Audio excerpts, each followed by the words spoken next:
కర్కాటక రాశి వారికి ఈ మాస ఫలితాలు ఎలా ఉంటాయో వివరించండి. శ్రీ గురుభ్యో నమః. శ్రీ మహాగణాధిపతయ నమః.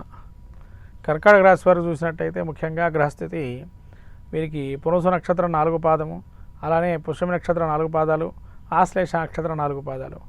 ఇలా కర్కాటక రాశి వారు చూస్తే జన్మస్థానంలో కుజుడు, తదుపరి ద్వితీయ స్థానంలో కేతువు, షష్ఠ స్థానంలో అష్టమ స్థానంలో రాహువు, అలానే భాగ్యంలో శని శుక్రులు, తర్వాత 10లో బుధుడు, 11లో మే 23 నుంచి 11లో బుధుడు, తదుపరి మే 14 నుంచి 11లో బుధుడు సంచారం చేయటం, 12లో గురువు సంచారం చేయటం. ముఖ్యంగా ఈ యొక్క కర్కాటకానికి జన్మస్థానం కుజుడు ఉన్నంత కాలం కొద్దిగా జాగ్రత్తగా ఉండాలి. సొంత వాళ్ళే వ్యతిరేకిస్తుంటారు. అలానే కుజుడు జన్మంలో ఉండటం వల్ల ఇంటా బయట వివాదాలతో ముదిరిపోయే పరిస్థితి ఉంటుంది.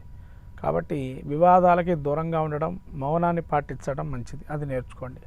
తర్వాత ధనపరంగా ఎటువంటి లోటు లేదు. ధనం టైంకి రాకపోయినా మీకు ఏదైనా శుభకార్యానికి మాత్రం అవంతవే డబ్బులు వస్తాయి మీదికి. తర్వాత శుభకార్యాచరణ చేయడానికి అవకాశాలు ఉన్నాయి. నూతనమైనటువంటి కార్యక్రమాలు కొన్ని ముందరికి వెళ్ళే అవకాశం ఉంటాయి. గృహ ప్రవేశాలు కానీ, స్థిరాస్తులు కొనుగోలు చేయడం కానీ. తర్వాత ద్వితీయంలో కేతు ఉన్నాడు. వాగ్ధోరణి చాలా జాగ్రత్తగా ఉండాలి. మీరు ఒకటి అంటే ఆ సగం మాటని వింటానికి ఇంకో సగం మాట అవతల మనిషి వినడు. దానివల్ల మీరు ఇబ్బందులు పడే అవకాశం ఉంటుంది.